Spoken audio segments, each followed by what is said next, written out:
Okay, I'm alive. Fuck me. Listen, here's the deal. Fuck, what? I have some things to say. And, the first thing I want to say is that, though I will giggle throughout this because it's so weird, like I can't, it gives me the giggles to do these videos of myself. I'm really not doing well right now. And I don't want the fact that I can enjoy a certain moment or be like baffled by a certain moment or just get really giggly and awkward in a certain moment to overshadow the fact that that is very true for me right now. I'm really not, and I'm not doing well, not because things aren't well or good or really gorgeous or beautiful. They are.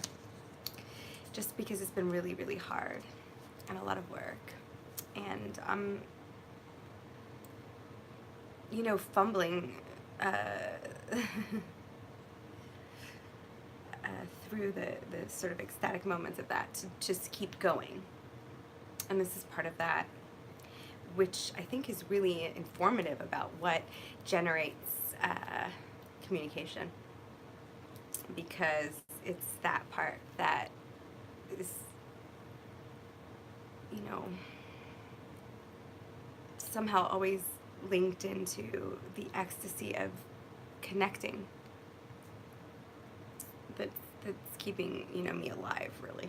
Anyway, I don't know. What's the angle situation? You know, the loop? It's weird. So here's what I want to do. I'm like so not good at this. Okay. I've read a lot of things on Facebook, and then my account was deactivated. And there's this one thing I think I need to read now. I trust that whatever video has been taken has gone into some safe and magical place. Don't know why I trust that, but I do.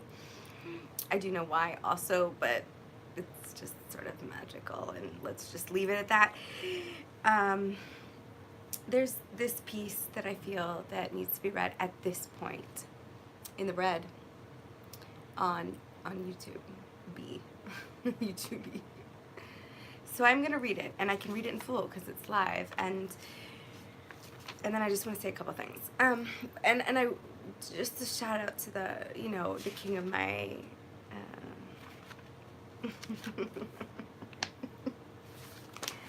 dark heart, you know, of love, for showing me, along with some other really powerful soulmated help,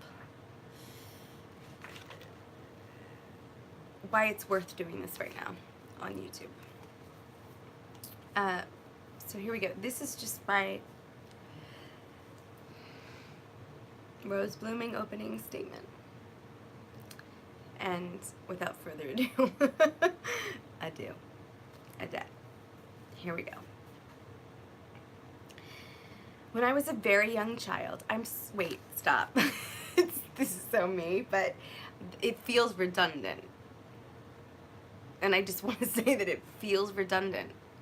And then I also want to say that, yes, thank God, there are things worth repeating in different ways at different times, and I am able to read this differently now. So let's go back to the start. All right.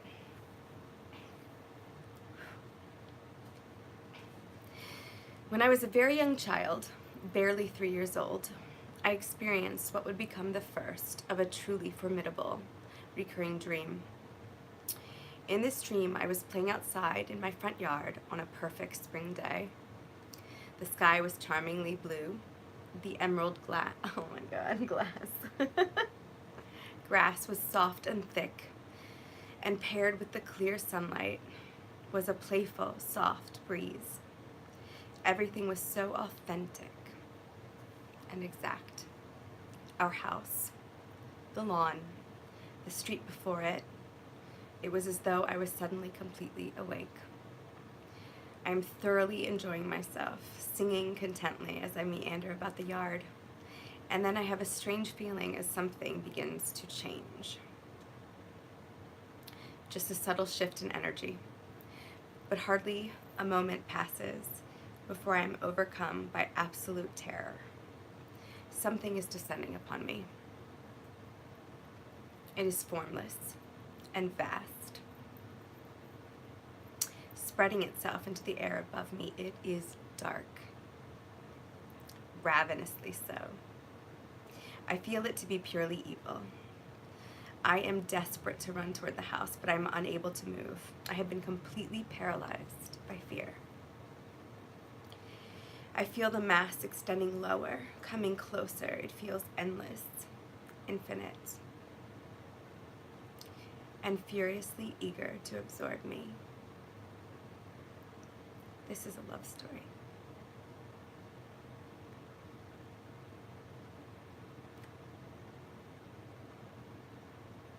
It's a love story.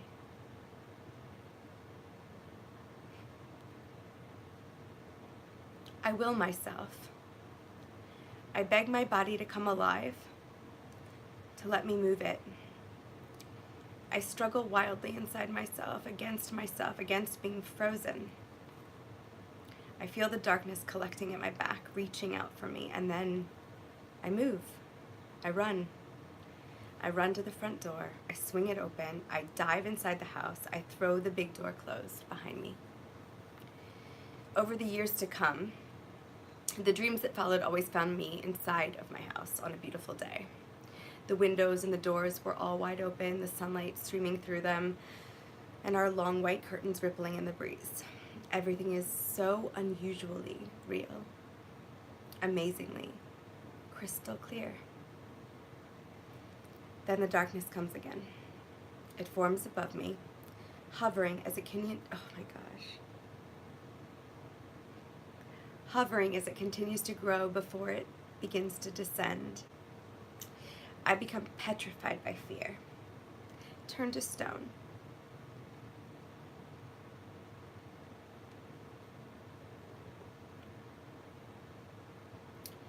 Only through an enormous internal battle am I able to finally will myself to move, and a race begins to ensue. Window to window, door to door, the devouring presence meets me on the outside of each opening just as I manage to close and lock it out. It was a frenetic charge around the house. The last place I would come to was always the front door. And it was always only through the skin of my teeth that I was able to force it closed against the darkness and save myself. I had successfully shut myself in. It was not until I went away to college, 3,000 miles away from the house where I grew up, that I was at last able to open the door to this darkness that threatened to consume me. After having come to think about it more often in waking life, I came to realize that there was no other way to end this pursuit. You gotta go to college, you gotta go to school. I had to find a way to open the door in the face of it. The thought of this alone filled me with horror. But one night, when the dream came once more and the fight against the dark began again, I finally came to the last stop at the front door and pushed it shut. Wow, what? Shut just in the nick of time. But then it hit me. I needed to try to open it. The terror in this truly was overwhelming.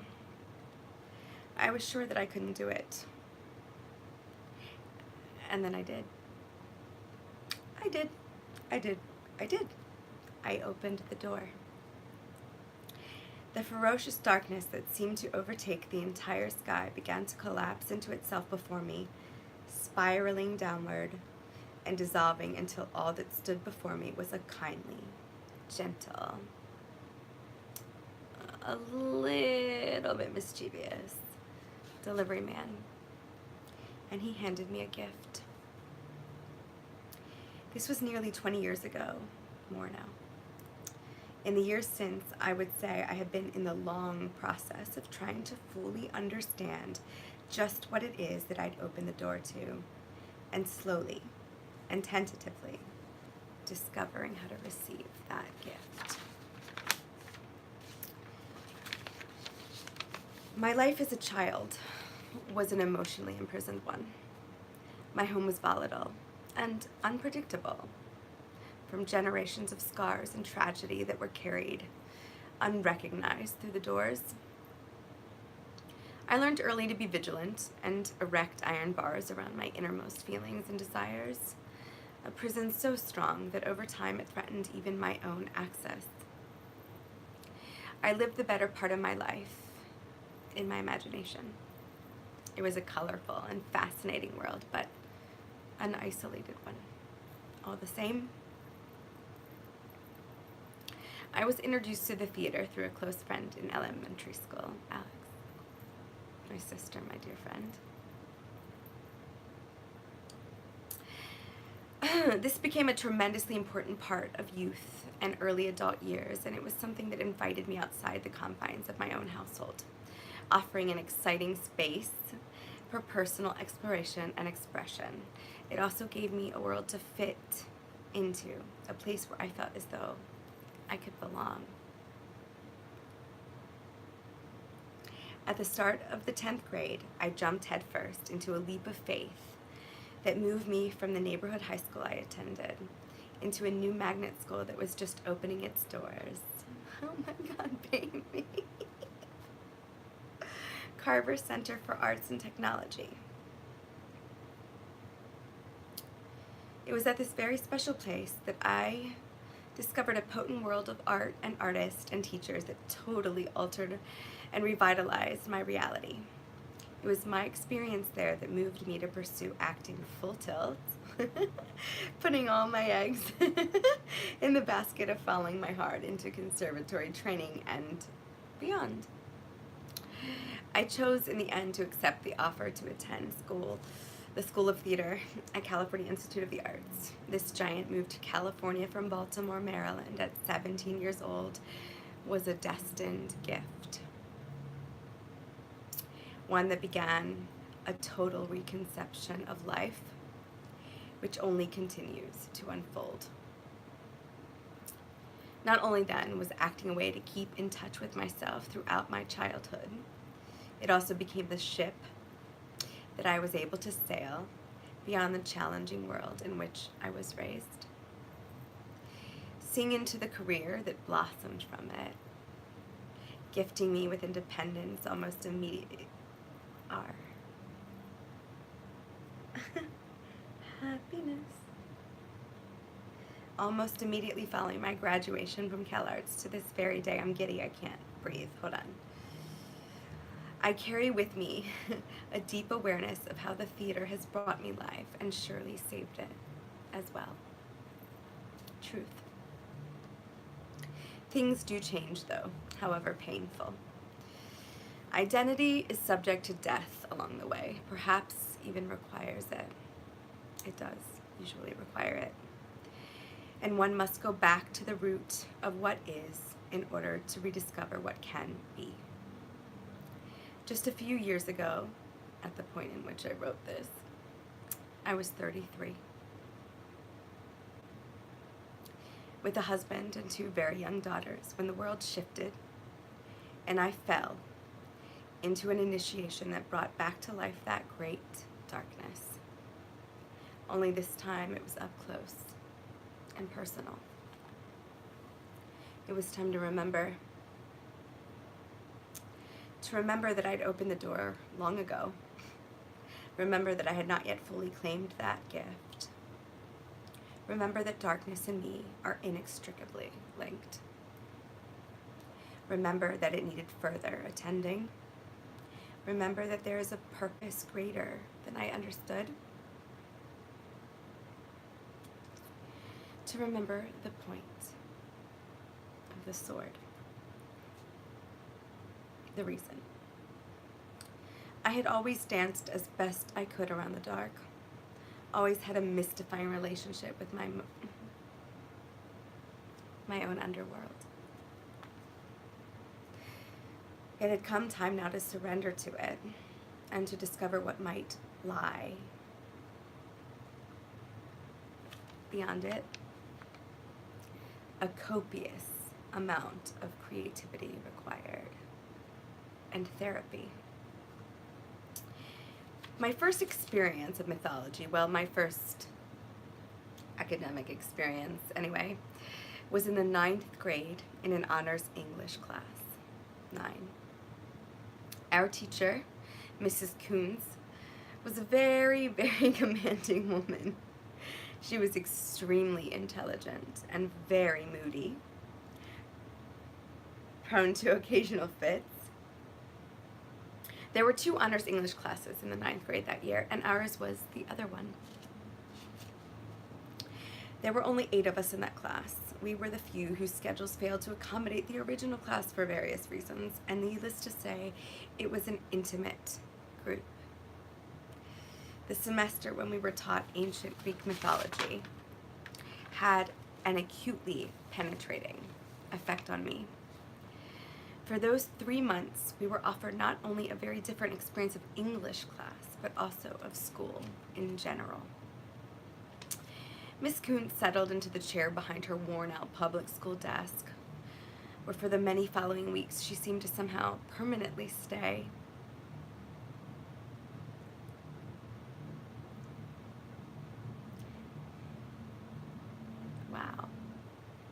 Wow.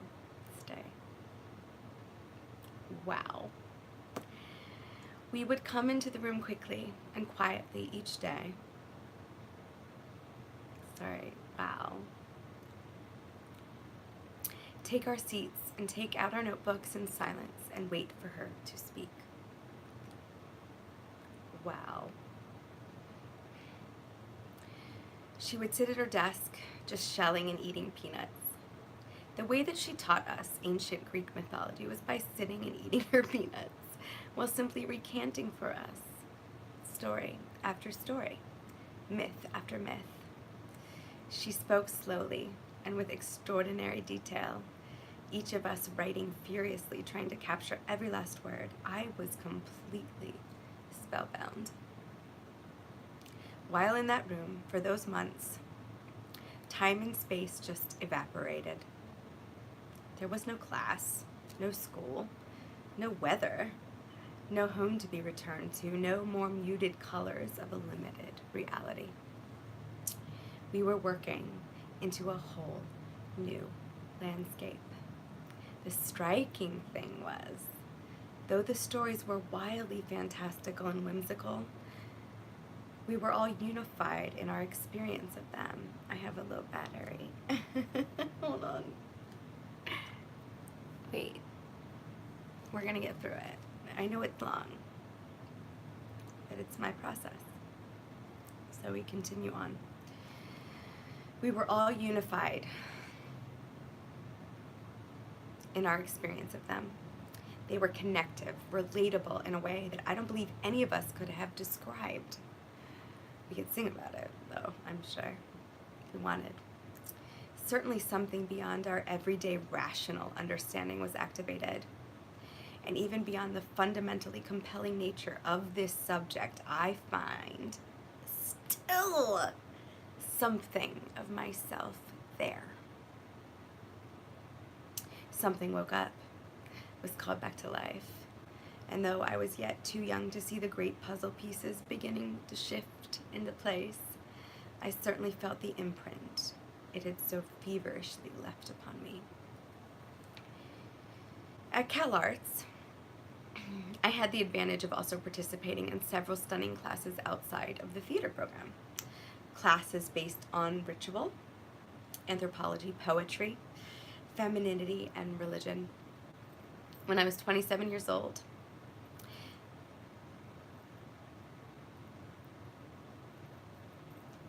I took another anthropology course that sparked my interest at LA Valley College near my home.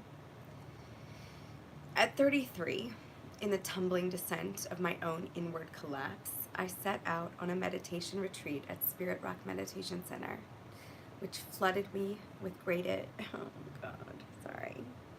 with greater openness. And shortly after, I found myself in the room of a psychotherapist I can't talk anymore. Like, I can't do this. It's so much. Fuck it. I don't care. Let's just keep trying. Find it. Nikki, oh God, it's hard. I found myself in the room of a psychotherapist / teacher who would become a true underworld. Oh, I can't do it. I literally can't do this.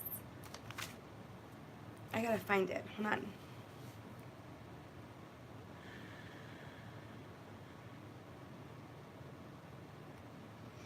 It's a lot. Not okay.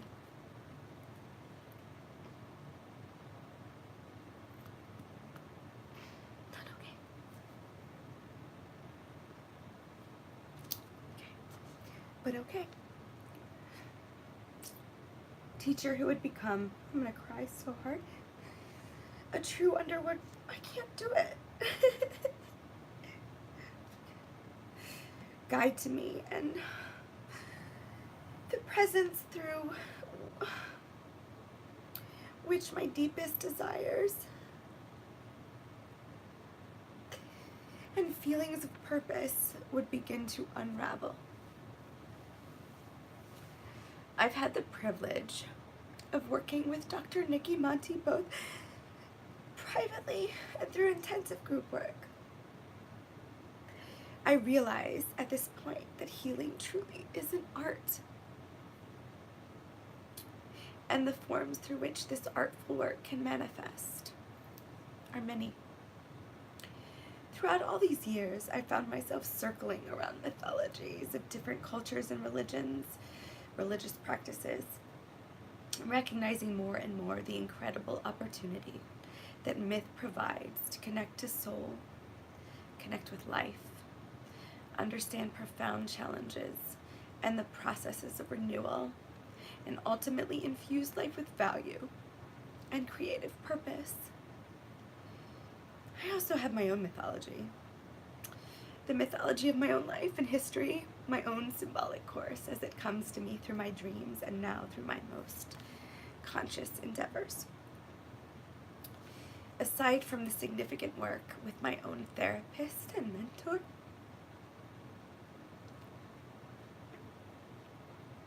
I have received extensive influence and inspiration, as well as sacred space of familiarity and solace, through the writings of Thomas More, Dr. Scott Peck, Dr. Gerald May, Maya Angelou, L. Frank Baum, William Shakespeare, the Brothers Grimm, Marie Louise von Franz, Carl Jung, and perhaps most of all Marion Woodman, but also Clarissa Pinkola Estes. I'm not leaving you out. Could never. 7 years. I'd like to say about Marion Woodman that I discovered her first, really, in this course, not through any recommendation of her work or any sort of intellectual pursuit at all. I found Marion Woodman when I needed her the most,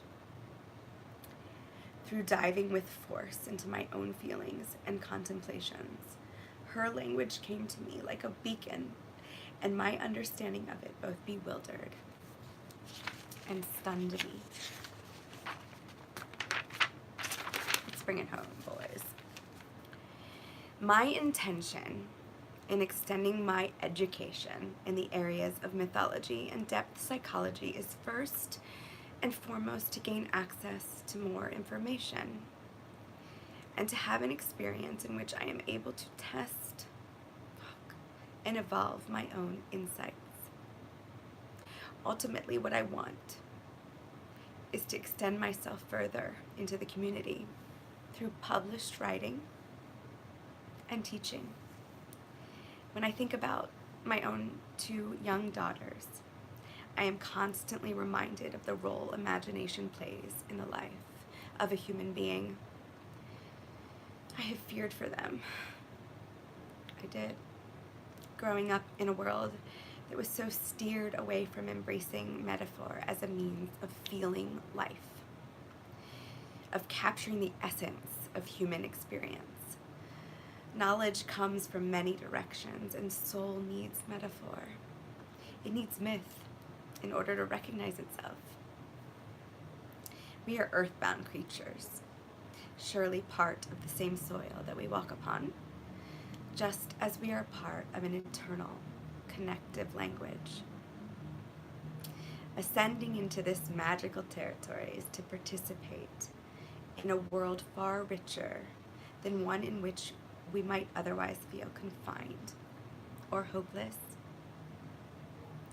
To receive guidance from and to celebrate mythological stories, as well as to continue to create them, is an integral part of healing within community.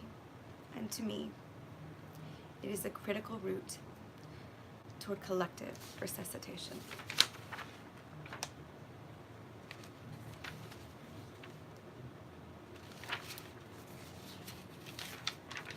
That didn't go quite as I planned. It was going to be like really clear, really dynamic. I don't work that way. I'm very feminine. I go with the flow, my own flow.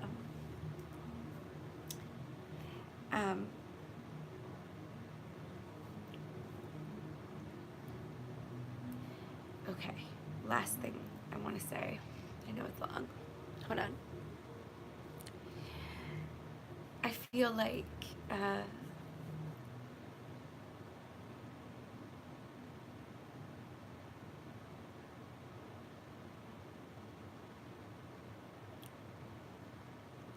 in this sort of public sense, I have done what I've come here to do, which is basically to prove that you can't do anything alone, honestly. That no one's alone. You can't do anything alone.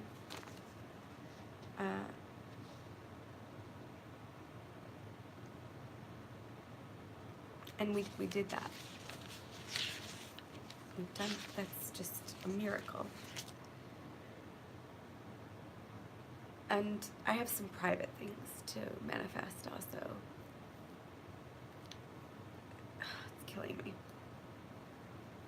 Still, it's so hard.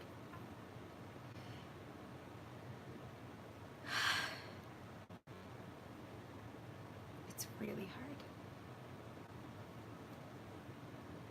It's really, really hard. The most personal part of this.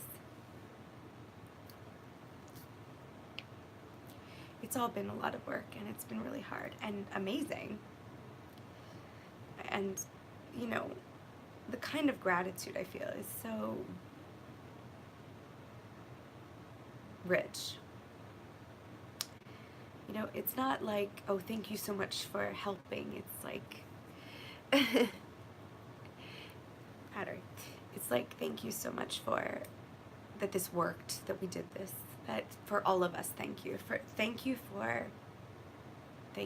life. And I'm still this person in this body that is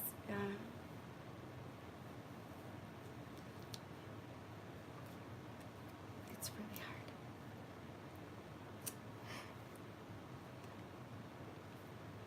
What I need privately right now.